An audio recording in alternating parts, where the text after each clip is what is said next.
Frankham appears like a choir boy when his tantrums are compared with those of a German middleweight, Pete Muller, more than 30 years earlier. In 1 minute of pure mayhem, Mueller managed to knock out the referee and send two of his opponent's cornermen crashing out of the ring. Perhaps he knew there was a lifetime ban from boxing coming his way as he left the ring with a defiant farewell wave.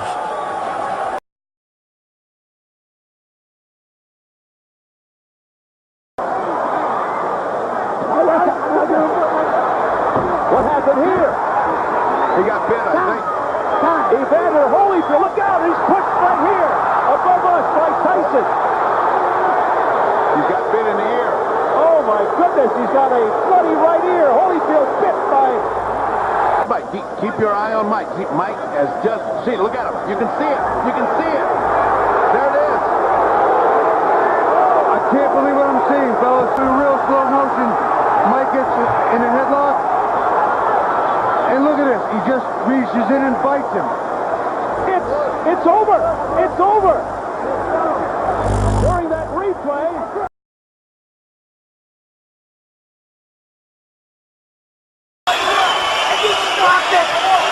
Fucking asshole!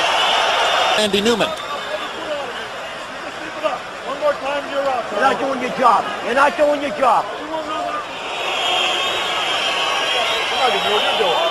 Fucking jerk off. That's our Stoney. Really? He's ordering Stone out of the corner.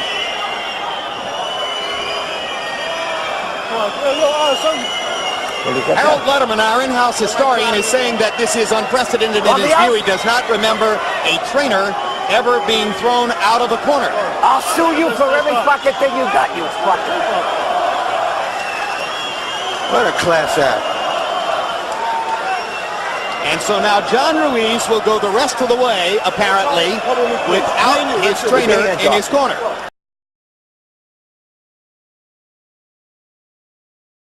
Held by 93. That's the same score from Melvina Lathan, 97-93. All for the winner by unanimous decision, Richard the Alien Grant. So Butler's number 8 ranking is going to take a hit. Richard Grant in the mild upset. A unanimous decision victory. Oh, look at this. Butler. Whoa! Butler just ran across the ring. Butler just went over there and sucker punched and knocked out Grant. Oh, boy. Terrible. And the new commissioner, Ray Kelly, will do something very, very enforceful here. You want to talk about Zab Judah and his antics, losing some money in a suspension. James Butler should never be allowed in the ring again.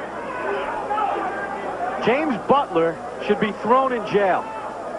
Oh, Richard Grant.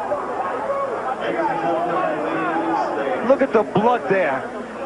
From that Probably has a broken jaw. I don't want to speculate here, but this is unbelievable.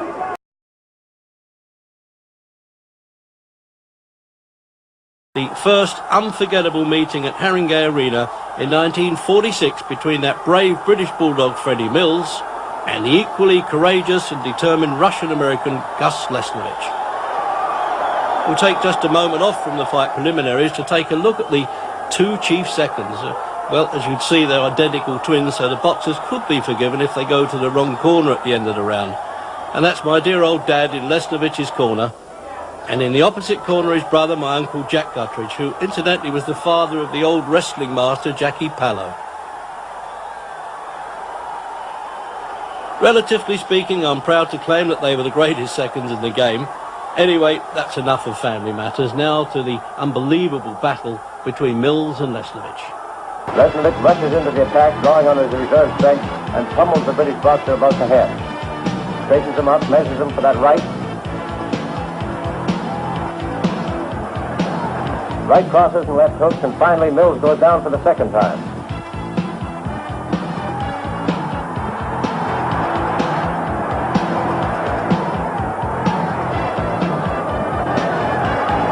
And there's the crushing right-hand hook that put Mills right through the rope. And referee Eugene Henderson... No braver boxer than Mills ever climbed into a boxing ring. 2 years later, they went through it all again, and this time, fearless Freddie won on points to become the world light heavyweight champion.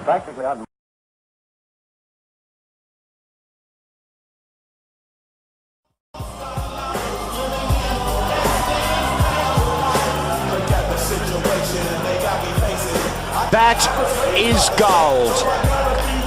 Pure gold. We've seen that. Undefeated, 12 fights, 12 wins, 7 inside the distance. He won just 3 weeks ago, or 2.5 weeks ago, the vacant New South Wales. He's making a lot of facial gestures here. Didn't have a big shot camp, but he's getting hit with some big punches from Ahmed Dib, and you know he's only going to be able to take so much of this, I can tell you. Have a look at this. He's creating some banter, isn't he? Oh, he's a showman and a half. He actually had, he's 36, he actually had 300 Muay Thai fights before he went into boxing. He's making a good show of it, though. Couple maybe, yeah, keep him up a bit.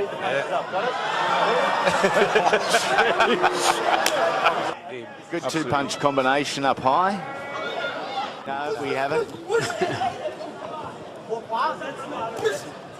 It shows over there the Muay Yeah, the Muay Thai grain. Which is why he's doing that. Yeah, that was low. Very. That was low. It almost got his knee.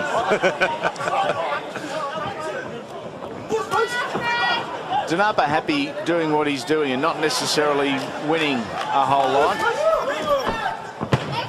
Ranked just outside the top 1,000, so he's looking. Shouldn't laugh. Oh, big overhand right by Danapa.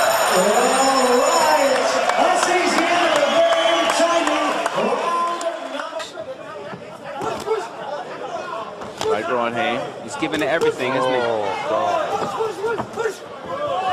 Big shot camp. Game as Ned Kelly walking into some big punches here. Too many big punches.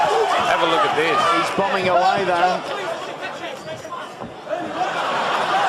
And once a Muay Thai fighter, always. Yeah. Oh. Sound asleep. That's it. That's a big victory. Big punch. What?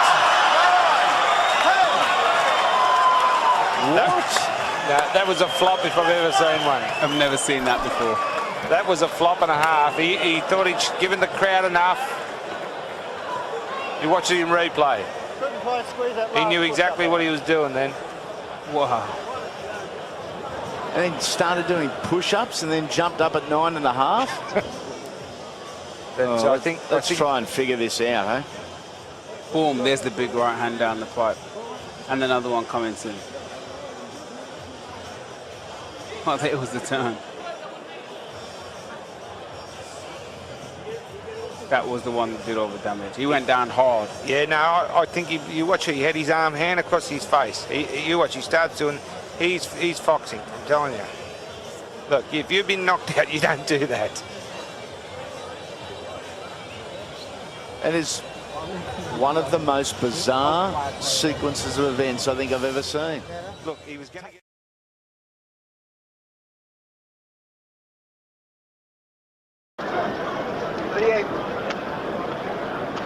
There's a look at Jose Ribalta. Ribalta comes right out and tags Sullivan with a right hand, and Sullivan goes down.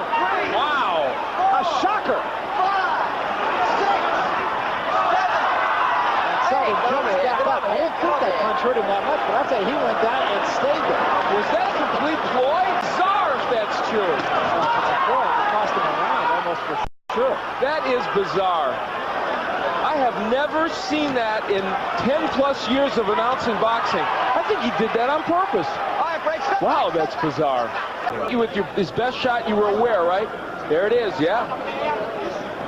Pretty good shot, now that you look at it again.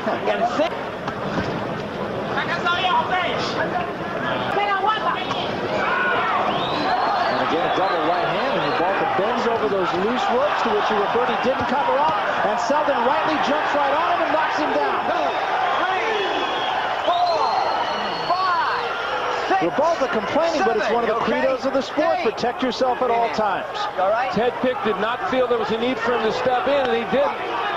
Luckily for Ribalta, just seconds left. Oh, man, that one came from right field. I felt it. Wow. And a left hand, Ribalta's in big trouble. I want to move that coke, Al. He may be coming this way. We may have a guest commentator at ringside here for a second. What a round for Selden. Revolta is very, very shaky. He was actually shaky, as you mentioned, after the last round. And he took a real beating in that round, and he does not have much left.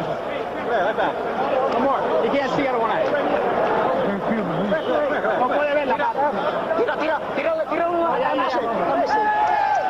It's over. Well, Bruce Selden administering this kind of punishment, and this is what ultimately leads to the stoppage of this fight. Bruce Selden says, I can still punch, I'm going to do it. Bruce Pick did not step in, and Selden put Revolta down, and ultimately that contributes to this fight being over. And you might have heard when Jose Revolta went back to his corner, he said, I can't see. So I don't know if he got a thumb in the eye or if it was from a punch or whatever, but Revolta's corner says that's enough. And Bruce Selden has scored what has to be put in the category of impressive win. And impressive if...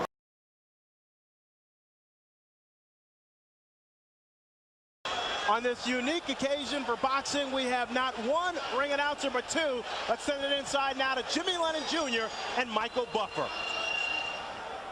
Ladies and gentlemen,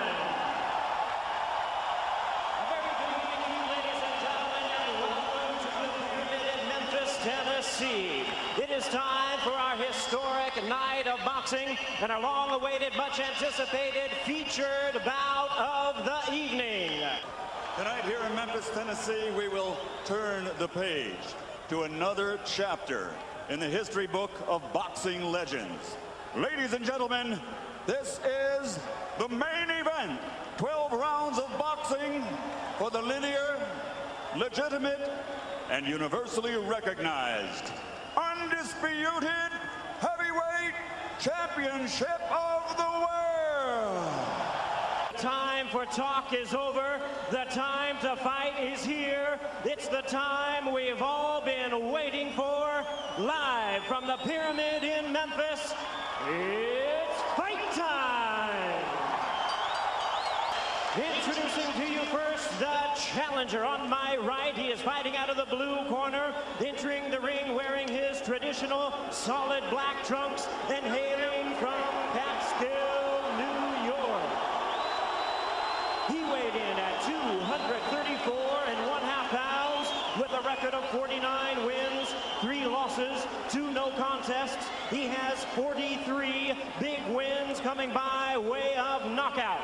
Here is the youngest man ever to win the heavyweight title, currently ranked the #1 contender by the WBC. Please welcome tonight's challenger, the explosive 2-time heavyweight champion of the world, introducing the one and only Iron Mike Tyson.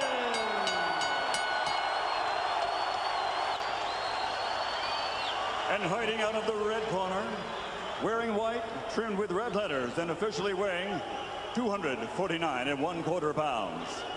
He captured Olympic gold in 1988. Now, as a professional, he has 39 victories, including 30 knockouts and 3 world titles. He has 2 defeats and a draw, all by way of rematch have been changed to victories, making him one of the few men in boxing history to have virtually defeated every man he has ever faced. Ladies and gentlemen, from London, England, presenting the 3-time world champion, the linear, legitimate, and universally recognized, undisputed heavyweight champion of the world, Lennon.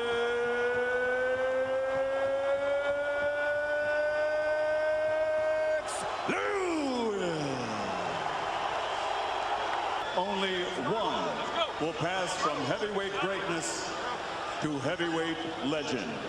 So now there's only one thing left to say. Ladies and gentlemen,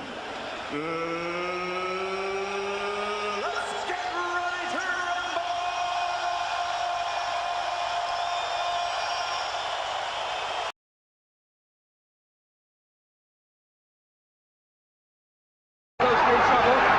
Wilson will be dangerous. Crowd on their feet. Wilson really all over the place here. If we start to raise the punches in.